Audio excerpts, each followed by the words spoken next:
Hey, hey. Don't mind me. Hello. Good morning. Good afternoon. I have no fucking idea what time it is because I have been at this desk, I feel like, since forever. I dropped my kids off real quick to school and then I was back working. I worked late last night. I feel like I've just been like sitting here. Clearly, I look like I didn't even sleep.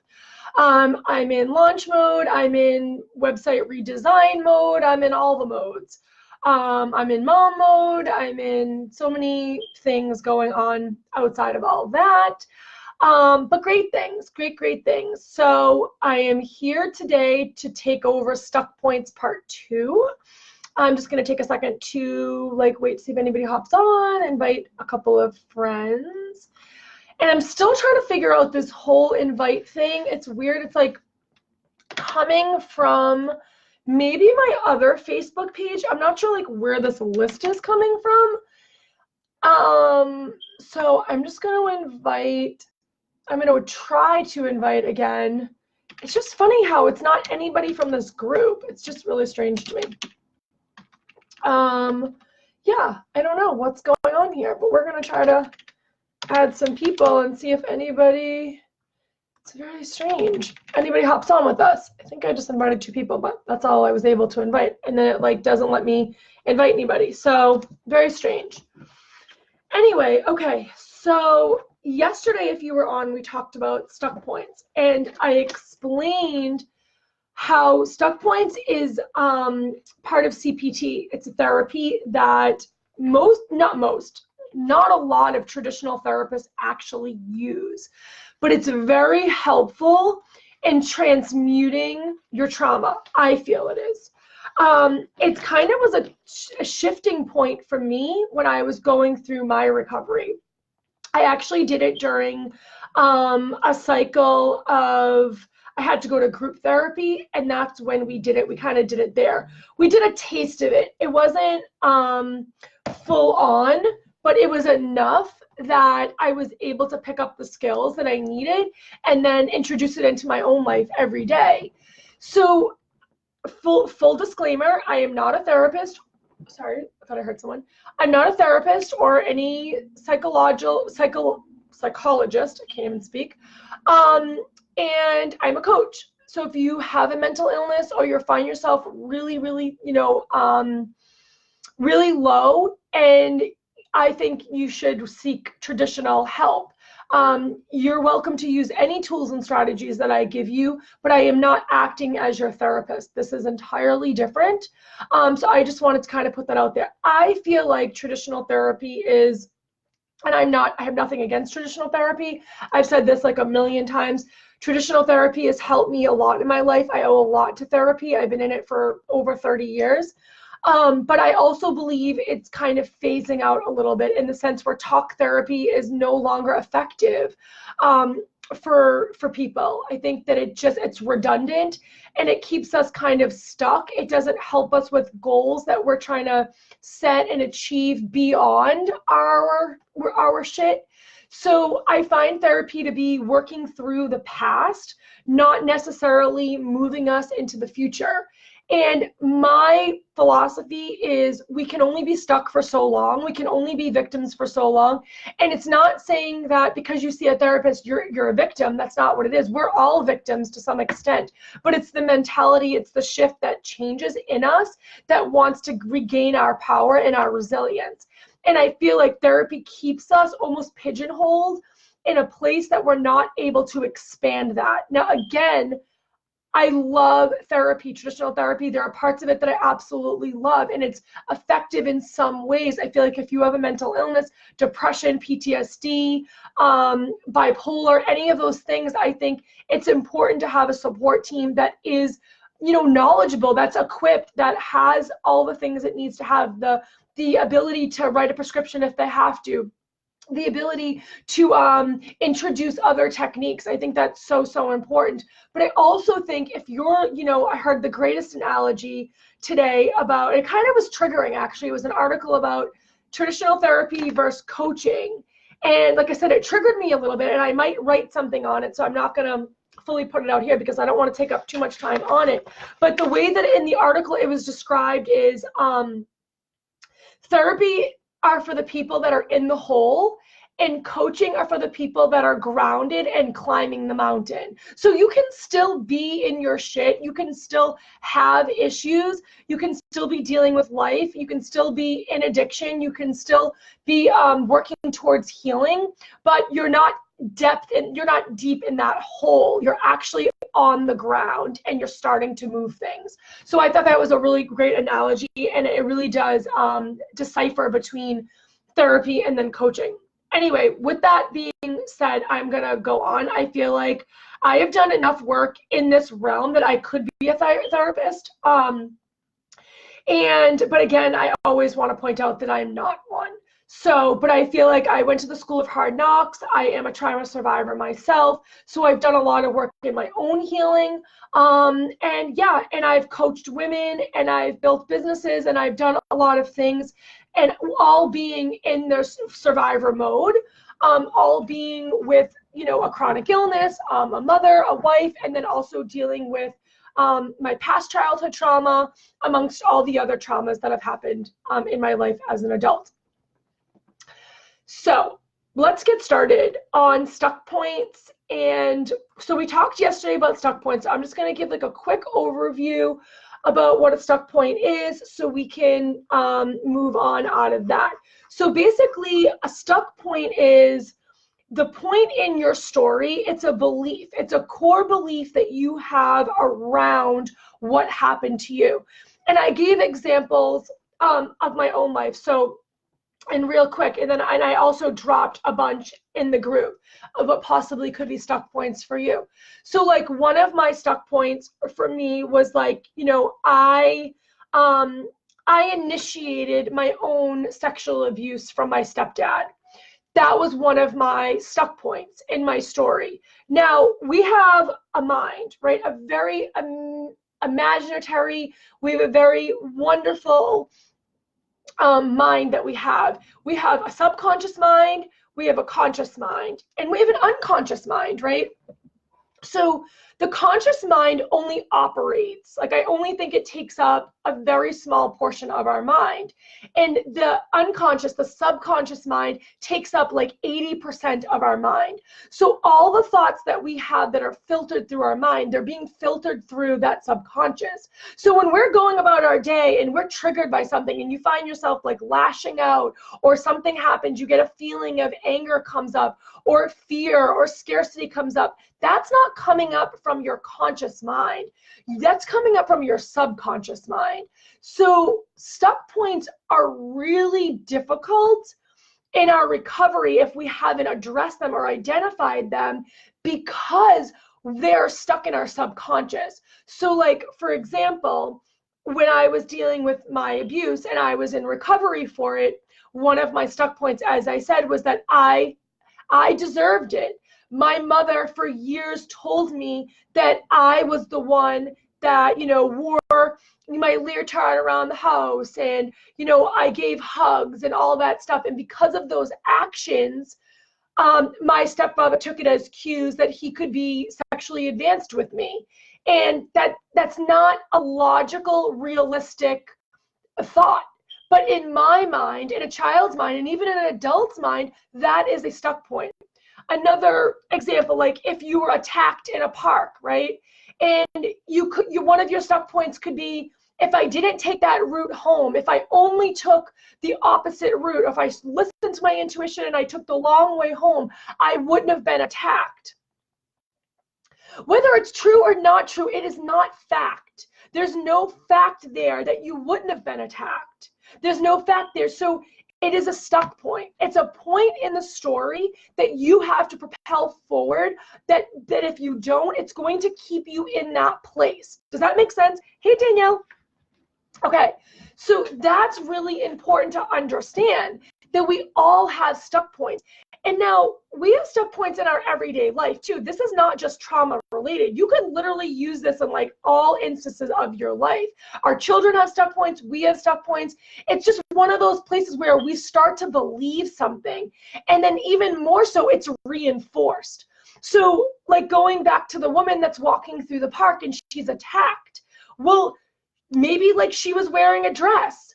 So when she's trying to recover from this traumatic experience of being attacked in the park, one of her stuck points could be, if I was only wearing pants, I should have put that pantsuit on that day. Why did I want to wear that dress? Like, how did that dress make me feel? Like, okay, maybe I should have wore something different. Maybe that dress invited him in. Maybe that dress was too revealing. Those are stuck points. Does that make sense? So until we identify our stuck points in any type of situation, we can't really move past them. And like I was saying, stuck points are where the subconscious mind is. So they're all in the subconscious mind. They're not really in the conscious mind. We're not walking around thinking about our stuck points. We're not thinking about, oh, in that story, oh, could I have like exaggerated that? Is that a stuck point for myself? Like, we're not thinking like that in the conscious mind. Those stuck points are coming from our subconscious mind. So in order to shift the reality, in order to shift it out of the subconscious mind and get it into the conscious mind, you've got to challenge it. You've got to challenge those stuck points.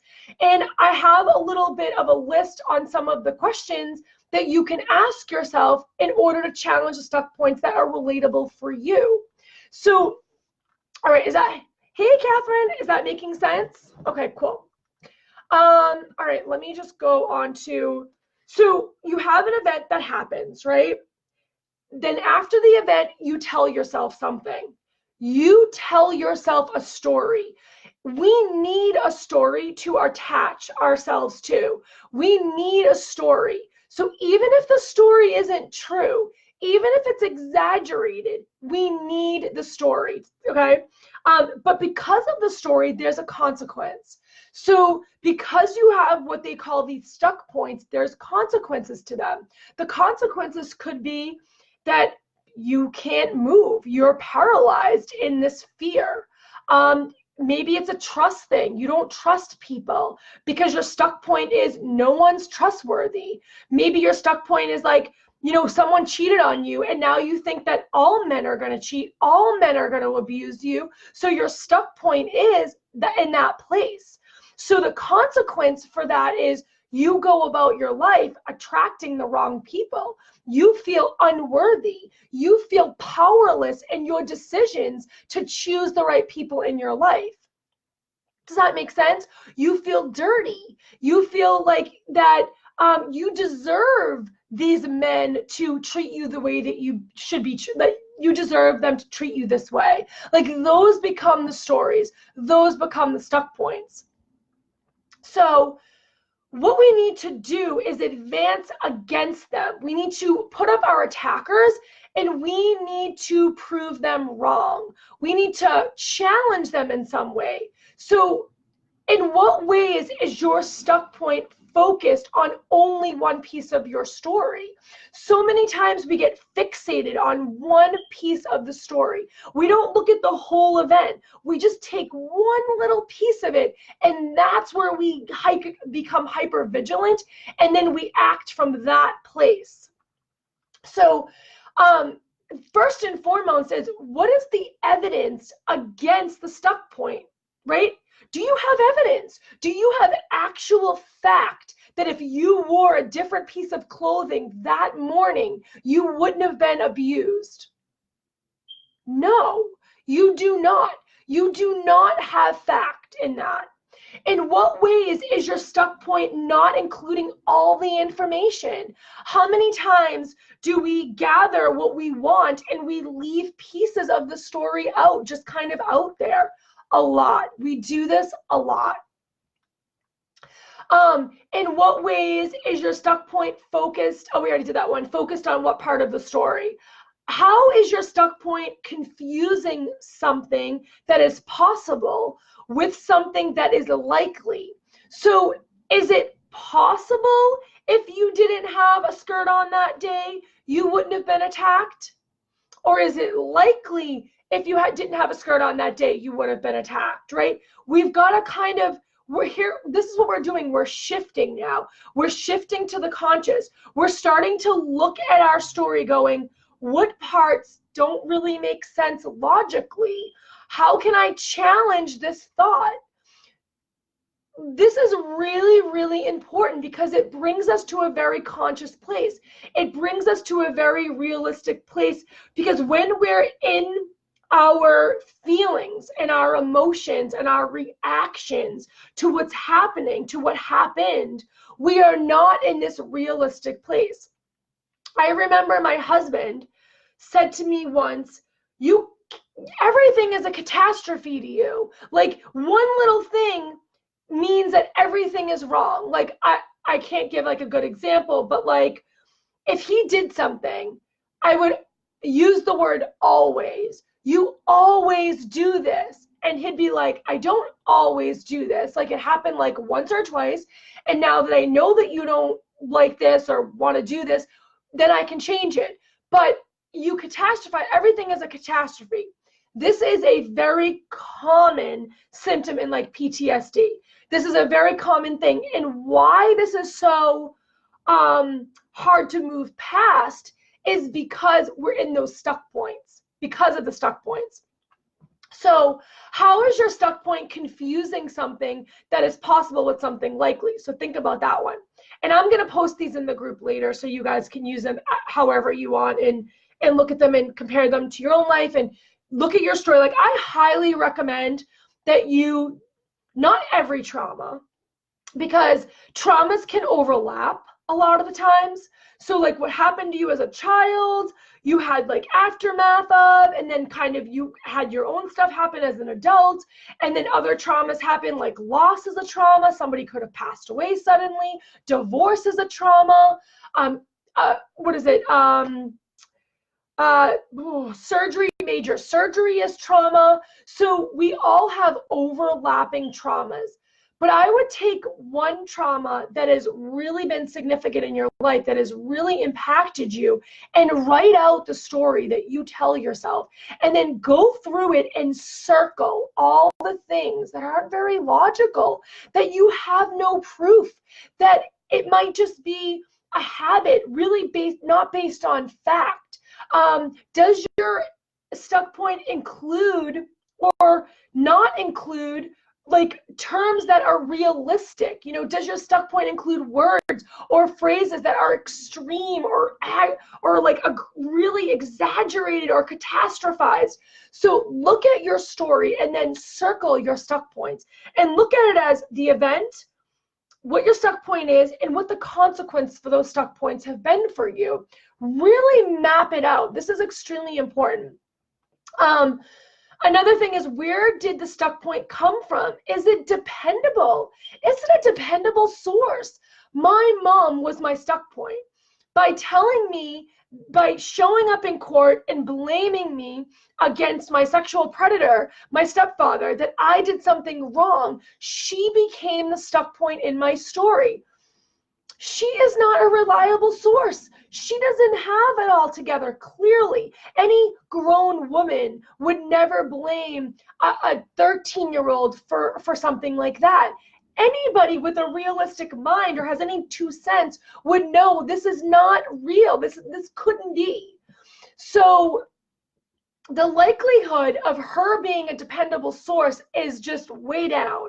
And she wasn't dependable, but yet I took everything that she said and I built my story around it. The other thing that's really important to ask, in what ways is your stuck point based on feelings? You don't want your feelings to interfere with your thoughts, right? So feelings rather than facts. You want facts, not feelings. So you might feel a certain way. You might feel unworthy, but does the fact show that you're unworthy? Does the fact show that you're unworthy? No, it doesn't. So go back to feelings and facts and really just kind of compare them.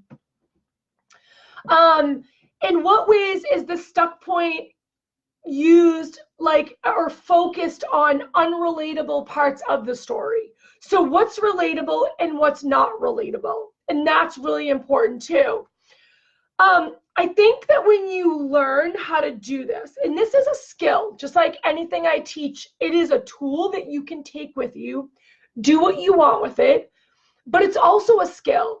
Just like we talked about resilience. Resilience is a buildable skill. It is not something that we are born with. Resilience is not a trait that people have. It involves behaviors and thoughts and feelings that are learned and developed over time. It's our ability to cope with adversity, with struggle. So just like anything I teach you or we talk about, it's all buildable, which is good news, right? We don't have to be born with all these things. We don't have to be born confident. We don't have to feel, we don't be born with all these things. We can actually learn them and apply them in our life. So just like that, this is a skill. But what I'm trying to do is I'm trying to have you learn to make small positive changes in the way that you think about your story, in the way that you look at your trauma as a whole, because it matters. It matters. I see so many women, mainly women, who are stuck on their stuck points. They can't get past the stuck point, whether it be in a financial situation, whether it be with a parental thing, as a mom, as a wife, as an employee, whatever it is. You could have had a very bad experience with something and that left you with this story. Now you're now taking in all this other information. You've applied all these other beliefs and core thoughts into it. And now that made up the whole story. And those are your stuck points, or within there are your stuck points. So it's really important to have the ability to move past some of the trauma and live happier and healthier when you apply some of these tools. One being your stuck point. And we use an ABC worksheet. It was A was the event, the activity or the event, B, it was belief in the stuck point, and C is the consequence. Because for every stuck point we have, there is a consequence to it. And you might not think that way, but there absolutely is.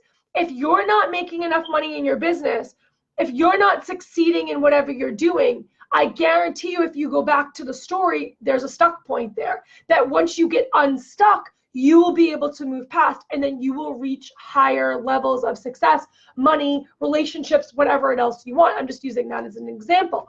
But we've got to get past those stuck points in order to move forward.